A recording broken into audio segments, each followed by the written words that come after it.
Hello, listeners. Welcome to the Strength and Recovery podcast.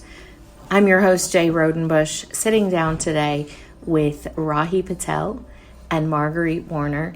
They are our alumni program for Raritan Bay. This is, how far are we from New York City? 20 miles. And Marguerite is our senior alumni coordinator. She was the first coordinator I got to hire in my role, and she's just done an outstanding job, very beloved at this facility. And Rahi is one of the newer coordinators. They've just built an amazing team here. Last night we had the alumni meeting.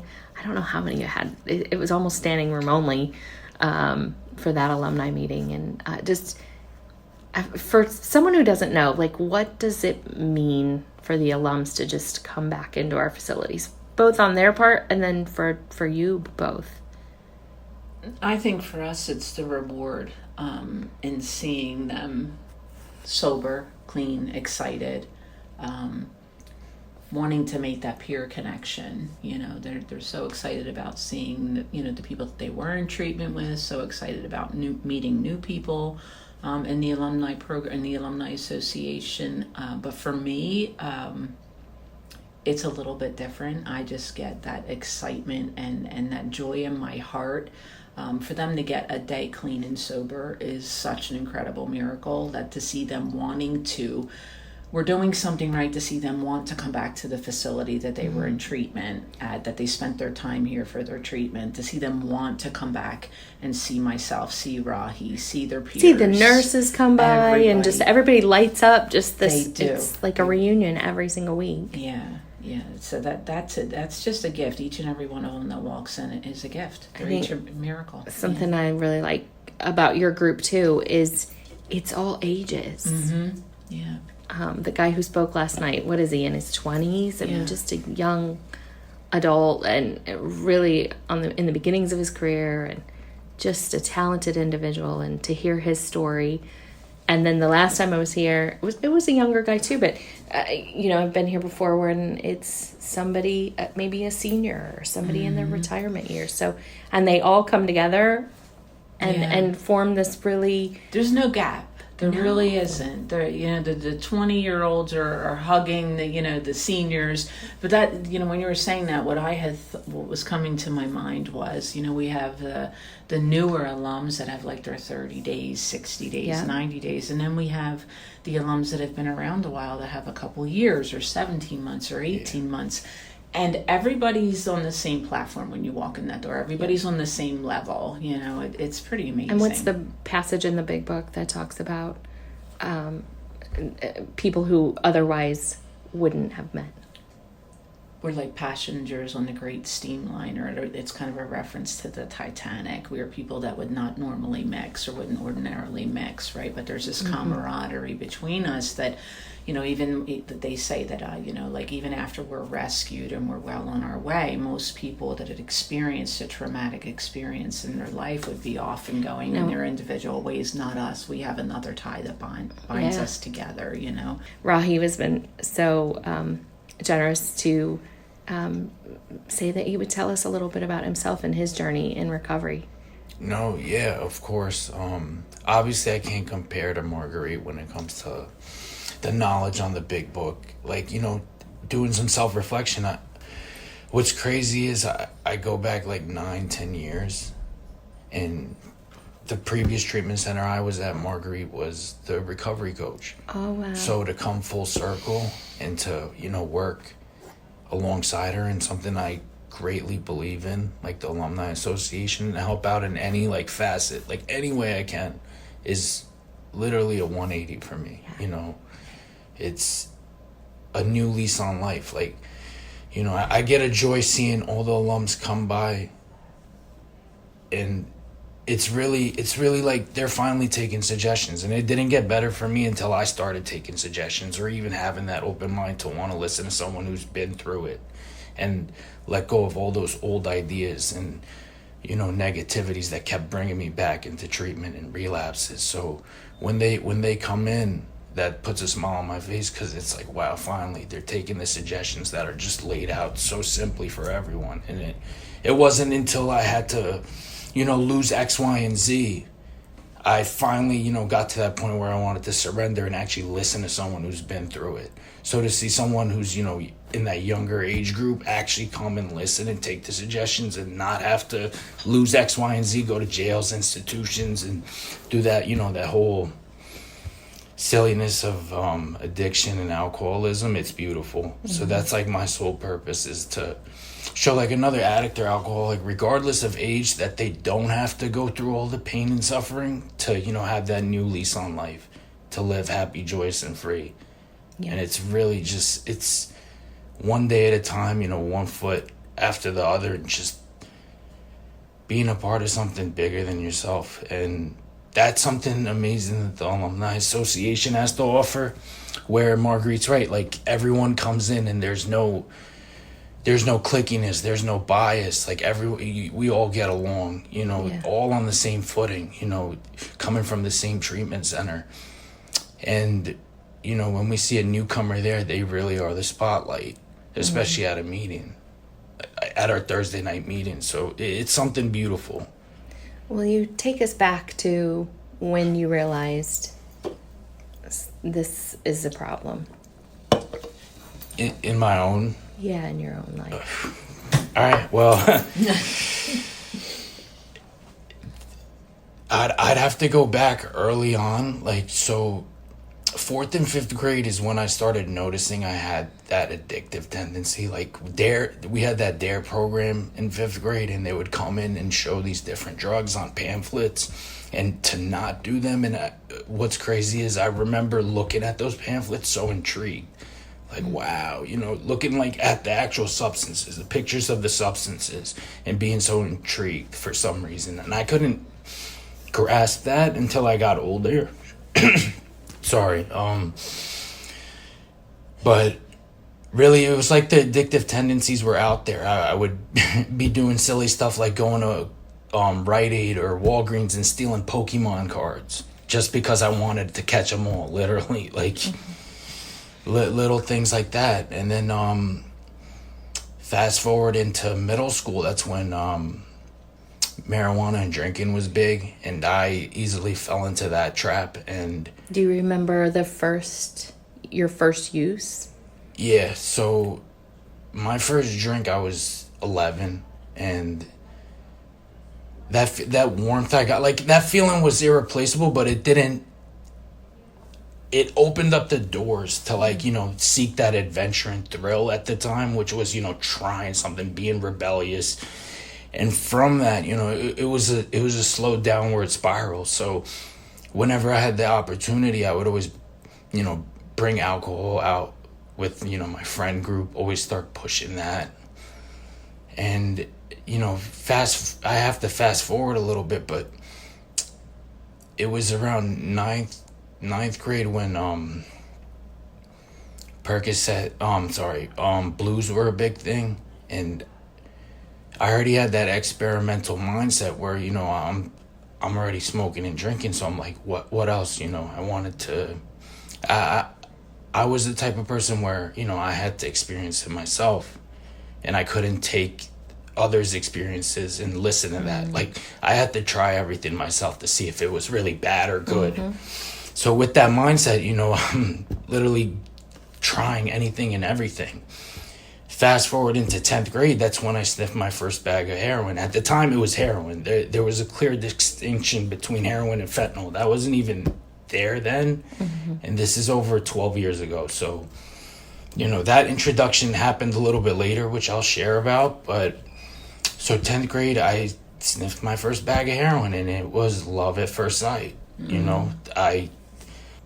I got caught in that trap, which I didn't spiral out of control right away. Like, high school was still manageable because, the two households I'm from, my parents are divorced, but they both make a decent income. So each household had money. But, I remember the first time I ever got sick. I was on literally the internet thinking I had a common cold, not realizing it was actually opiate withdrawal.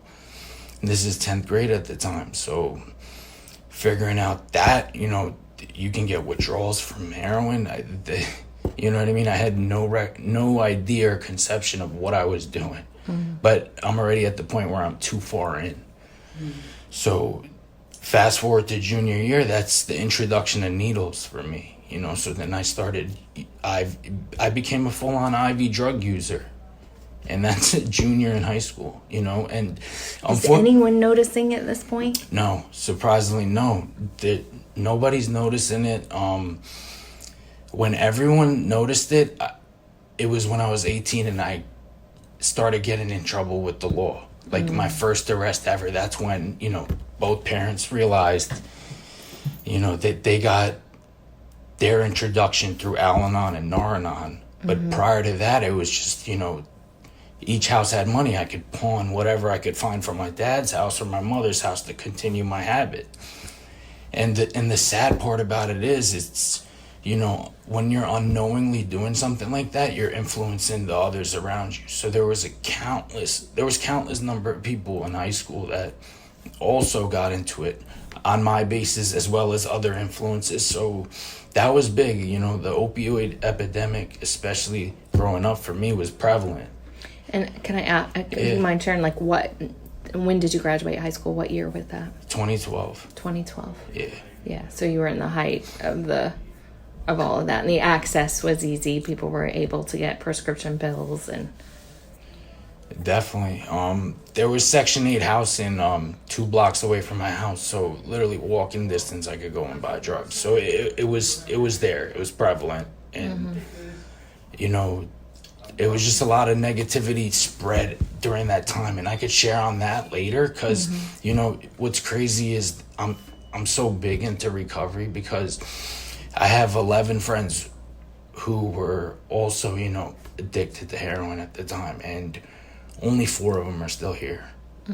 The rest of them overdosed and died, and that was through the introduction of fentanyl when people started overdosing more often.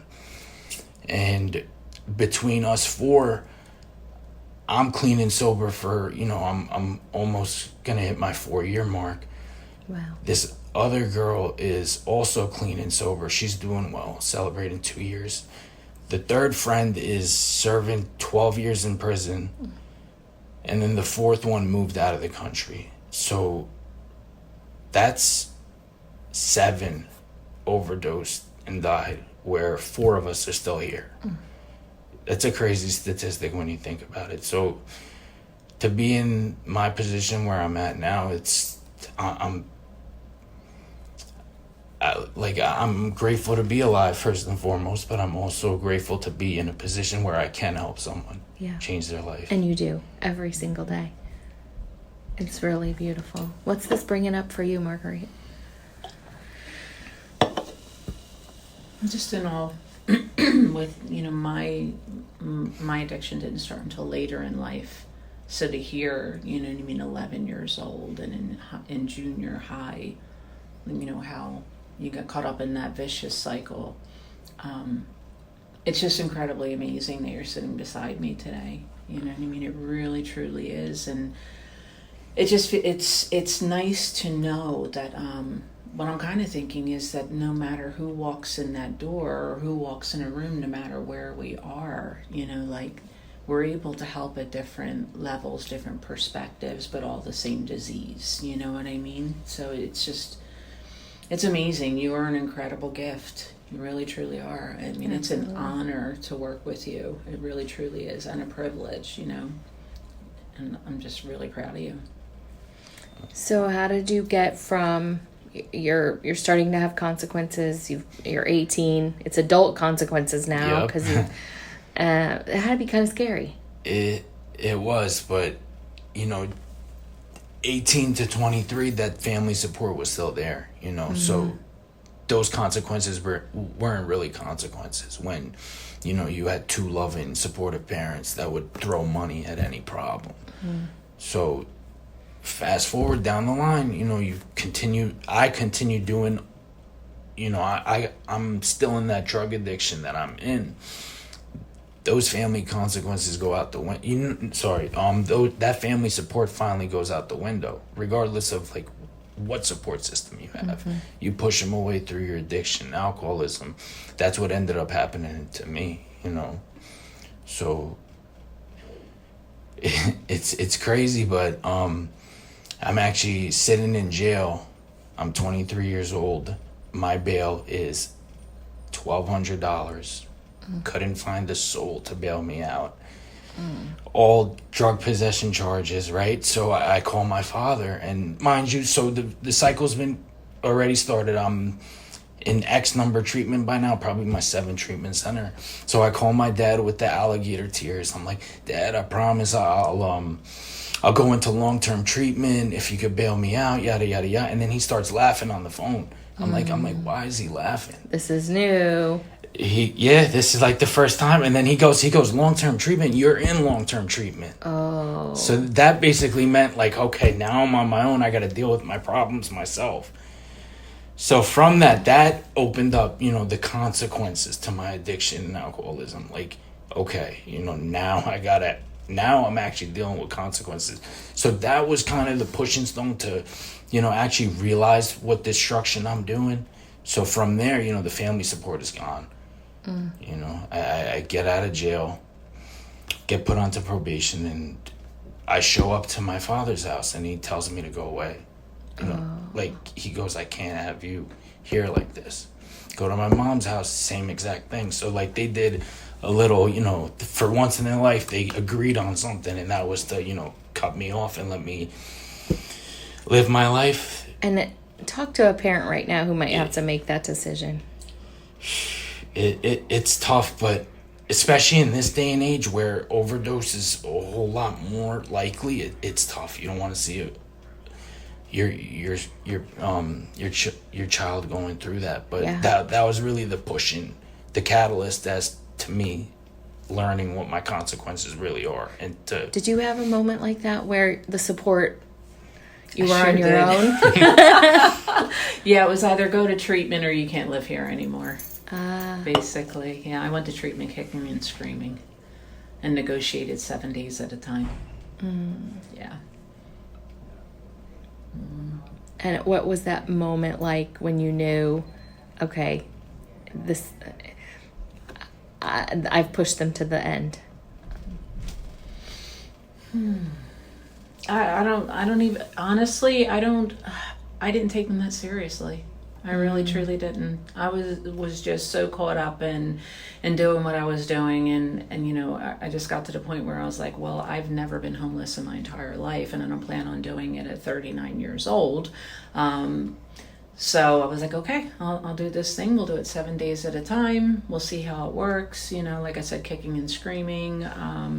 Fought it tooth and nail. My poor family, you know, my husband had said at the time, he's like, if you don't go, I'm going, just to have a break. He said, because I can't live like this anymore. He said, I really can't live like this anymore. And, you know, like I said, every 7 days when we talked on the phone or they came to visit, each time it got, you know, I became a little more willing to actually stay in treatment. And the ironic thing about it is the day that I discharged out of treatment, I was absolutely terrified to leave.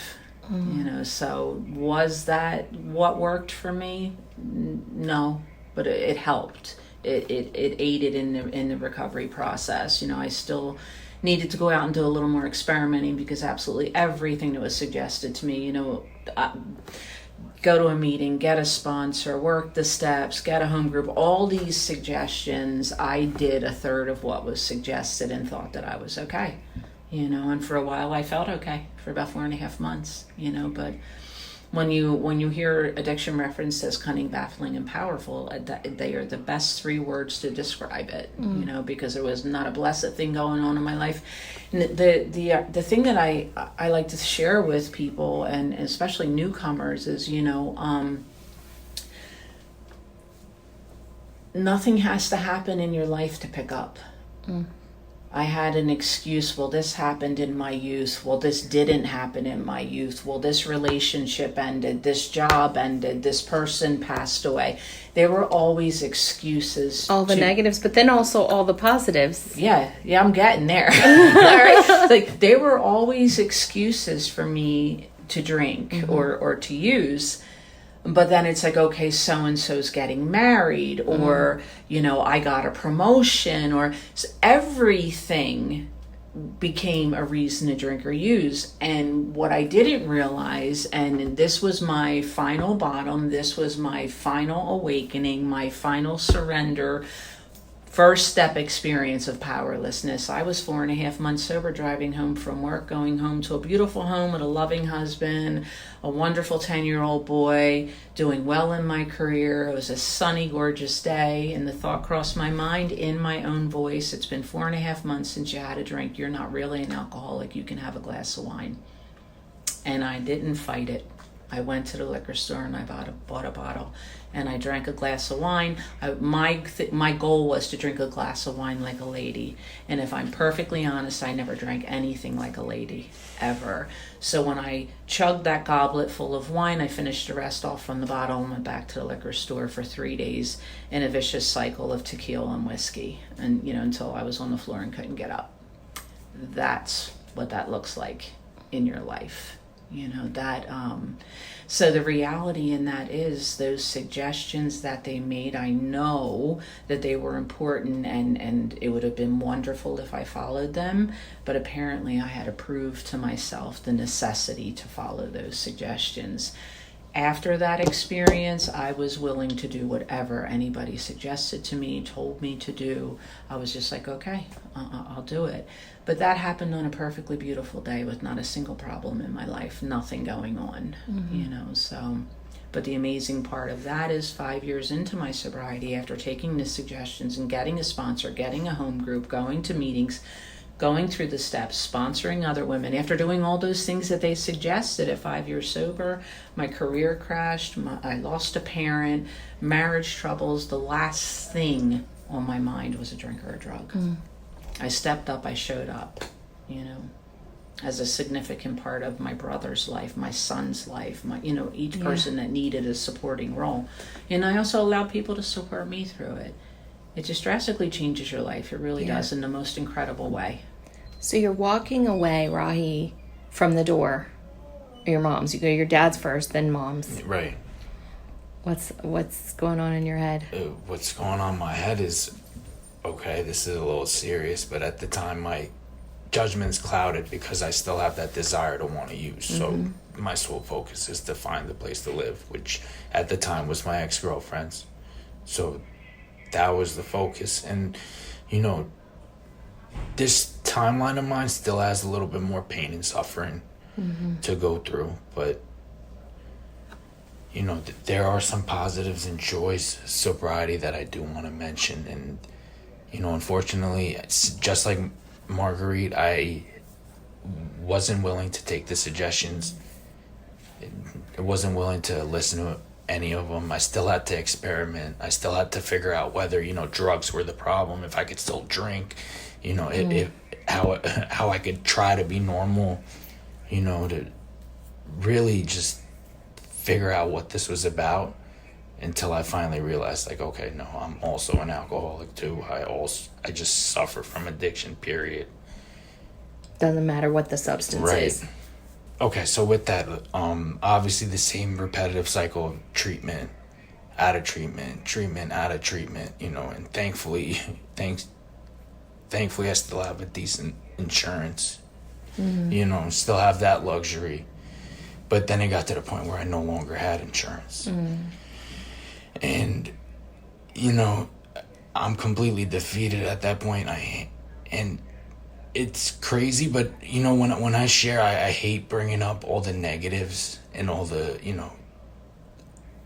all like the, that whole experience part, because there is a lot of strength and hope in my story too. So I'm just going to try to summarize most of the pain, So fast forward, still going through, another institution for me. Yay. Back to the institution, in and out. And then finally I get to the point where I finally get some sort of sobriety. And that's my first stint at long-term sobriety. It was 8 months. Wow. Yeah. And still one foot in the door and one foot out, not listening to every suggestion provided to me. You know, a lot of the simple suggestions like don't get in a relationship in your first year of treatment. I'm not listening to that. So that was the cause of my relapse there. You know, I'm getting into these toxic relationships, and my feelings and my emotions are not, you know, at a place where they need to be. Like, there's no growth as far as like step work. It's just attending a meeting and that's it. You know, no character improvements whatsoever. So from that 8 months, I ended up relapsing again. And I am still going through the cycle, but that 8 months, you know, repaired a little bit of my relationship with my family at the time. So I'm able to at least go to my father's house, because that relationship got a little bit better, you know, right? So this was, if I go back in, this was around 2016. I'm in my father's house I'm back to where I'm at, but I'm still trying to manage and go day by day without them noticing. And I actually overdosed for the first time.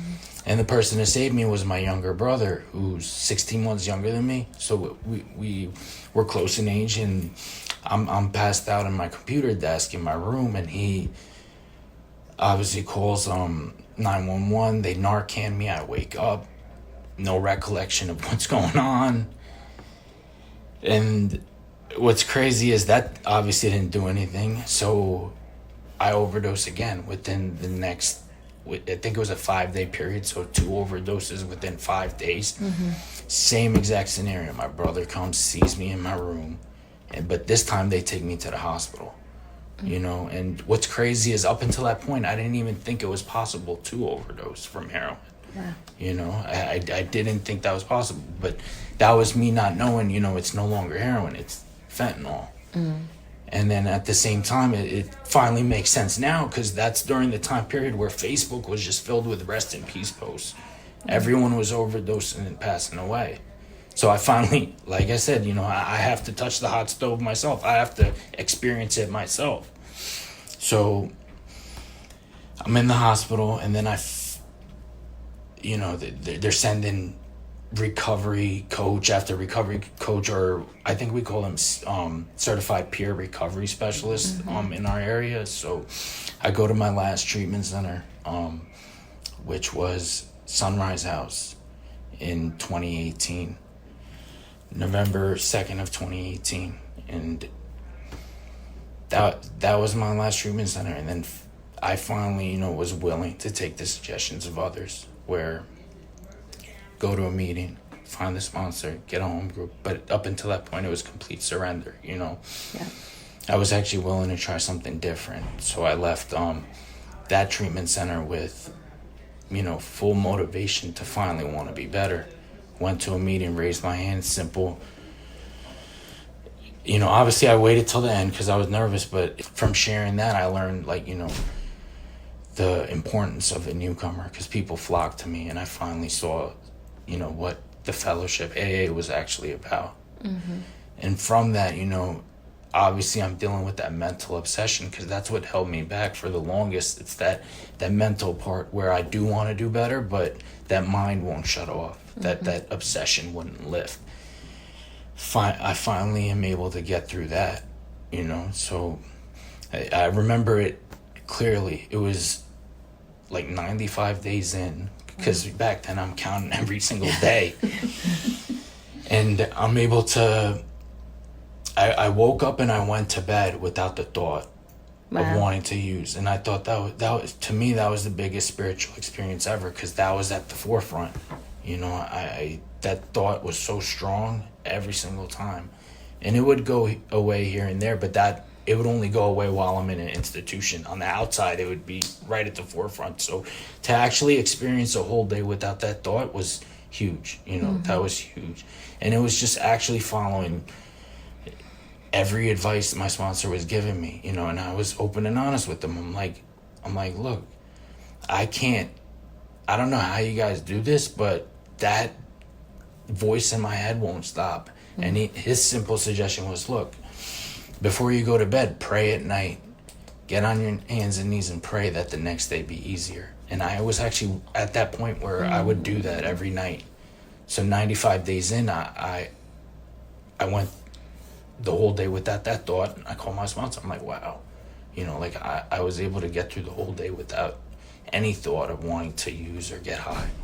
And he goes there, like, I forget what he said at the time, but he goes, that's good. You're well on your way. And then, you know, from that, it's been easier, you know, but from that day in particular, it's been easier to, you know, obviously add more days, celebrate milestones, but with that, you know, sobriety comes with its ups and downs of life. That's something we deal with all the time. So, you know, this August 13th, 2020, around, I have some time at this point, and I'm fully, you know, invested in the program, but it was that night, I'm finally in my father's house, you know. The room next door is my younger brother, who's 16 months apart from me, and he ends up passing away around 2 a.m. that night. And what's crazy is we find out, you know, the reason for him passing away was because he had this heart condition called short QT, which is mind blowing, because this whole time I'm playing with all different types of drugs, which are obviously not good for your heart. Meanwhile, he passes away learning from my mistakes and never does anything. You know what I mean? So that was a huge moment in my life where I was, you know, I lost a loved one like that. But, you know, the one positive thing I was able to get from that was, you know, the support I had. Like, I had a sponsor and a support network that showed up for me, you know, at a time where I needed them the most. And someone in my network was able to, you know, break it down for me how I needed it at the time. He was like, look, you can either get past this the right way and mourn the loss of your brother properly, or you can, you know, just go use and get over it temporarily, but then guess what you're gonna do in return? You're gonna make it so much harder for your family. Yeah. You know, and then a month in, you know, he's like, congratulations. I'm like, what do you mean? He goes, you're part of this club. I'm like, what club? He goes, the No Matter What club. I'm like, wow. No matter what, I will not use or drink, regardless of the situation or scenario I'm dealt with. So I haven't gone through that. Like, you know, as sad as it is a benefit. Because if I'm able to go through that and now in turn work in a position where I can show someone that they can go through that without having to cope with the drink or drug, that's, you know, that's the beauty of what I'm doing now. And it's beautiful. That's really a powerful story. I think so many times, you know, when we cover up grief, it's not grief lessened, it's grief delayed, right? We might not feel it right then if someone chooses to medicate or through that process or drink through that process, but it just means we still have the stuff, right? We're just covering it up. So thank you for doing the work and showing people that it's possible, because I think when you get to those life moments that seem impossible to deal with sober, to deal with at all, let alone for someone who's, you were just getting out of treatment, right? Yeah. You know, it's crazy. It's crazy to think that you're able to go through life where, you know, something in the past I would use over anything, you know. So. And you were a strength to your family. Yeah. Like Marguerite said, I was able to be there for my family. What's that feel like? Just for the first time. Overwhelming, but in a good way. Yeah. Yeah. Talk about it. Well, One of the most difficult times I feel was the passing of my mother. You know, my son was 11 years old, and that first person in his life that he had ever lost. First time in my life I had lost anyone that I loved so deeply.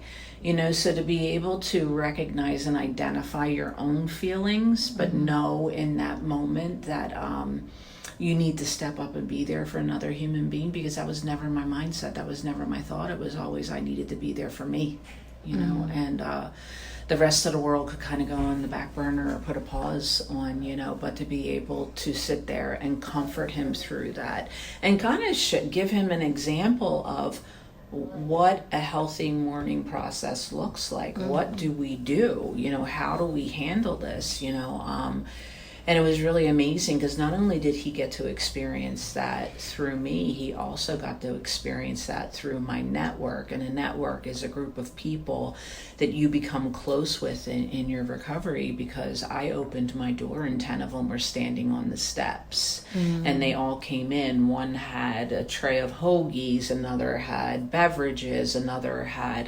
pizzas. Like, they just come in and your entire family's there, and they just come in and they serve you to the best of their ability, you know. So to have him have that experience, not just for mom showing up for him for, you know, first time in a very long time mom showed up. You know, there were days when I didn't show up at school to pick him up. So for me to show up when he lost his grandmother, you know, a very significant role in his life, and to see how that it's okay for a parent to cry, it's okay for a parent to hurt, you know, that these things are normal and natural, you know, and then be able to be there to comfort him through it. It was just, honestly, it was an extremely rewarding experience. It was the first time I think in a long time I felt good about myself. How did it feel for you to be there for your family? Monumental, because all the pain and suffering I've caused up until that point, you know, that grief, and you know, and it's crazy as I'm sure they anticipated it because of just my past history. Yeah. But to do it and stay clean and sober and be supportive for my youngest brother, like it's monumental, and I'm glad I can say that was the case as opposed to something else. Sure. You know? And that wasn't without, you know, taking those suggestions, finding that fellowship, building that network, and, you know, getting connected with like-minded individuals who've been through the same or similar, you know, situations, but have that experience and guidance they can provide.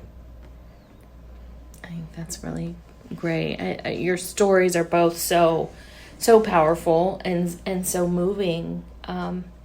I think before we started this podcast, we were just talking about expectations and the fact that, like, you get sober, you go through this, you know, life-altering situation with your family, and you do it, and you conquer it, so to speak, or at least for that time, and you know, you're doing all the things, and now life is supposed to be perfect, right? But it's still life. Yeah. So what is that? How was that? That was what we were talking about before starting the podcast, and that, I don't know why that came to mind, but that was the case. I think it was like a year and a half, 2 years in, I'm like, all right, you know, I defeated this thing that's been on my back since I was little. You know, I overcame drug addiction. I've done all the things. Right? So where's my 6-figure salary job? Where's my beautiful girlfriend? Where's my house? Where's all these positives since I did that? Now where's my rewards? But it's like wake up, knucklehead. Up until this point you haven't developed any skills. You've been wow. You don't have a college education up until this point. You've been, you know, lying, cheating, stealing for your next high. Like, wake up. It was a newsflash. And I love what you said earlier too about, like, there's character development that has to come with recovery. That's a significant portion, is working on those character flaws that we have. I think that's so cool. Yeah, it's funny. My sponsor has like a funny saying. I could be in like flames, and he would be like, "You're right where God wants you to be." You know, Yeah. like he'll try to redirect and recenter me, that I'm in the right place as long as I keep doing the next right thing. You know, so it's a little bit of gratitude, not a little bit, a lot of gratitude, because that's something I used to redirect me, even to this day. Like, I'll get worked up in certain situations because I obviously want to strive and accomplish more now that I'm, you know, clean and sober and doing everything. The same way I used to chase that drug, I chase, you know, wanting to grow and build in my life. But it's, you know, that gratitude, like, look, you're in a position where many others aren't, you know, they don't have the opportunity. They don't have that seat in the chair anymore because of, you know, overdosing or, you know, whatever tragic event that they've gone through. So, you know, be humble, show some humility. And I think you said earlier, easy does it. yeah, What does that mean to you? easy does it is what I have to live by when I work myself up into something like that. You know, like, easy does it. Stay in the moment. Like, We have those, some of the alumni t-shirts say, life beyond your wildest dreams. And I think sometimes if you look at that as an outsider, you know, you see somebody pulling up in a car, maybe they paid for it themselves, but it's not a fancy car. And you see somebody coming, getting their life back, getting their first apartment, not a fancy apartment, but they did it without drugs and alcohol and without selling drugs maybe for the first time, and did it on honest money. And so this life beyond your wildest dreams, it has a new meaning in a certain sort of way. Talk a little bit about that. definitely. What's crazy is I do some reflection on my own, and I realize, like, how bad it was and where I'm at now. You know, that's a whole motivating thing where, you know, I'm slowly achieving and accomplishing these different goals that I had no idea I could have in the past. You know, living a beautiful life in recovery that I couldn't even imagine back then. And your priorities are just completely different, Yeah. right? You know, having actual relationships with people, having the ability to actually, you know, be there for someone, to be a positive member of society, and to, you know, in this role, being a part of, like, RCA in general, and the position I'm offered now is like an alumni coordinator, to work with the best there is. You know, it's really it's gratifying in many ways. Like, it's something I never envisioned myself doing, but it's something I want to do. Yeah. And need to do, because it's definitely meaningful to me to just be able to show that experience to someone else who's actively going through it. What did that phrase mean to Life you? beyond your wildest dreams. Yes. But yeah, and when you were saying it was just like my brain was exploding. It took me to being 6 months sober was the first time. I'll never forget it. You know, people say they never forget the first time they picked up. For me, I'll never forget the first time I laid my head on the pillow and my head was quiet. That to me was life beyond my wildest dreams. Now, had you asked me in my addiction what life beyond my wildest dreams looked like, it would be a yacht loaded with lots of alcohol and drugs, and you know what I mean, a wild, crazy music party going. So different. I actually there were 2 times that are just so, you know, in the forefront of my mind. That was one of them, when I woke up in the morning and I was like, wow, I slept a full night. And I laid my head on the pillow, and it wasn't racing thoughts.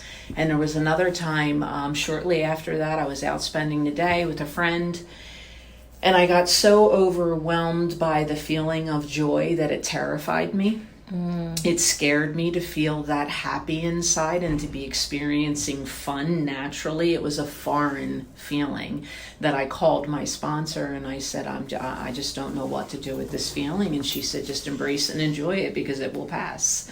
Just like everything else. She said, so just roll with it and enjoy it and have fun with it, And I love that, like this whole thing for us, and I think I can speak for the both of us. It's about our perception of life. It really is. Ours was one way, and instant gratification. I want rewards immediately.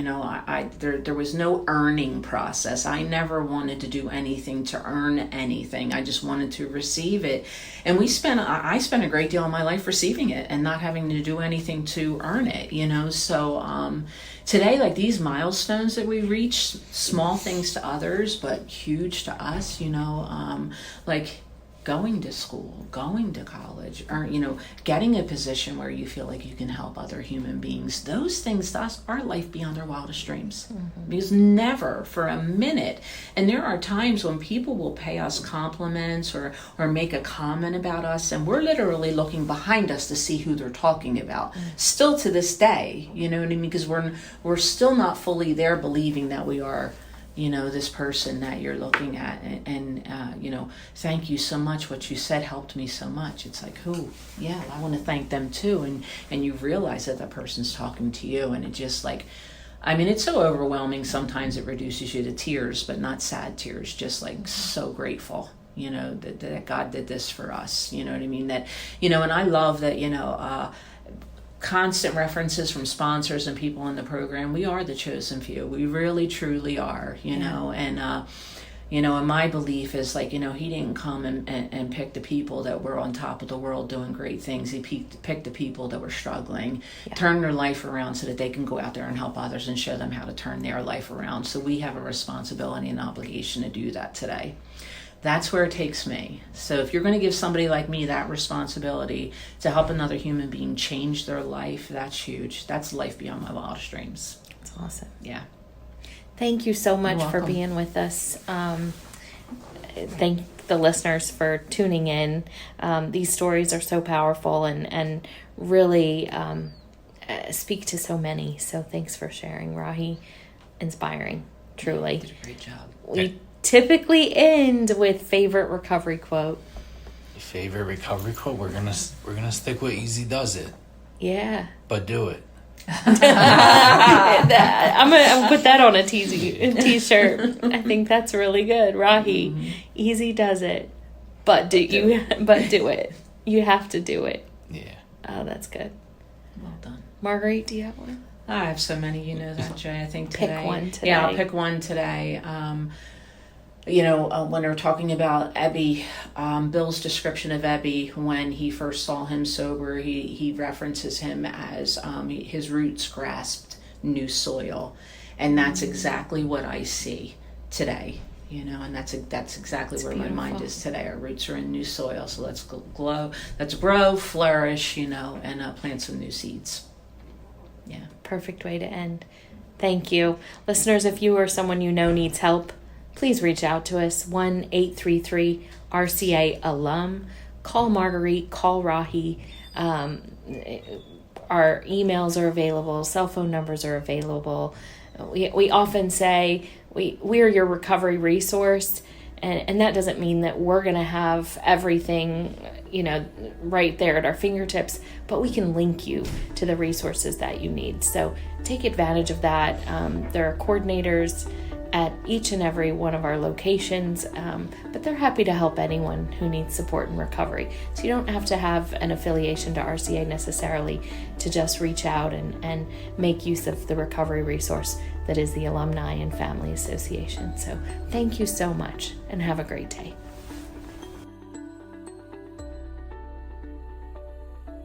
Thank you for listening to the Strength and Recovery podcast.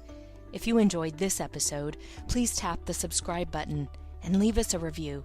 We love hearing from our listeners and hope to reach more of you out there as we continue to share these incredible stories of recovery. The RCA alumni team aims to provide a safe, supportive environment for those in the recovery community, regardless of their affiliation with RCA. We host a full calendar of virtual and in-person meetings 7 days a week, 365 days a year, as well as free sober events every month. To learn more about what we do, find us at rcaalumni.com. Remember, if you or a loved one is struggling with addiction, pick up the phone and dial 1-833-RCA-ALUM. Help is available 24/7. Listen to another episode now or join us next time for the Strength in Recovery podcast.